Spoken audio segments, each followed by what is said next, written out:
I remember that night I launched Facebook from that little dorm in Kirkland House.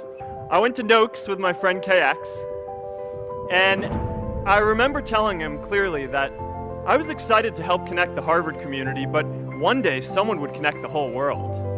The thing is, it never even occurred to me that that someone might be us. We were just college kids. We didn't know anything about that. There were all these great big technology companies with all these resources, and I just assumed one of them would do it.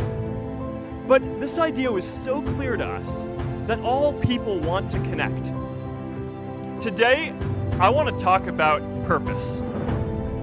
One of my favorite stories is when JFK went to go visit the NASA Space Center, and he saw a janitor holding a broom, and he asked him what he was doing, and the janitor replied, "Mr. President, I'm helping put a man on the moon."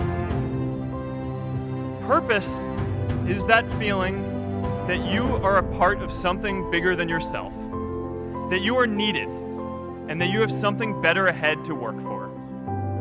Purpose is what creates true happiness. My hope was never to build a company. I wanted to have an impact. And as all these people started joining us, I just assumed that that's what they wanted to do too. A couple of years in, some big companies wanted to buy us. I didn't want to sell. I wanted to see if we could connect more people. And we were building the first version of Newsfeed at the time, and I thought, if we could just launch this, it could change how we all learn about the world. Nearly everyone else wanted to sell, and it tore our company apart. After one particularly tense argument, one of my close advisors told me if I didn't agree to sell the company right now, I would regret that decision for the rest of my life. Relationships were so frayed that within a year or so, every single person on our management team was gone. That was my hardest time leading Facebook. I believed in what we were doing, but I felt alone. I wondered if I was just wrong, an imposter, a 22-year-old kid who had no idea how things actually worked.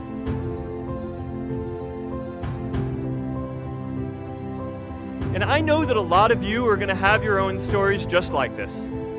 A change in the world that seems so clear that you are sure someone else is going to do it. But they're not.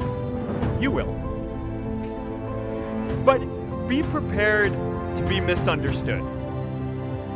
Anyone working on a big vision is going to get called crazy, even if you end up right.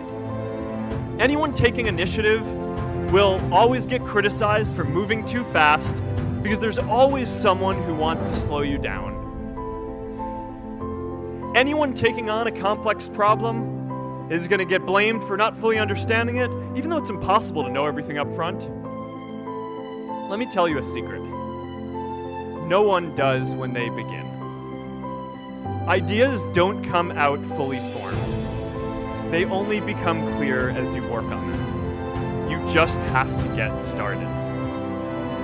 If I had to know everything about connecting people before I got started, I never would have built Facebook. In our society, we often don't take on big things because we're so afraid of making mistakes. Facebook wasn't the first thing I built. I also built chat systems and games, study tools and music players, and I'm not alone. J.K. Rowling got rejected 12 times before she finally wrote and published Harry Potter. Even Beyoncé had to make hundreds of songs to get Halo. The greatest successes come from having the freedom to fail.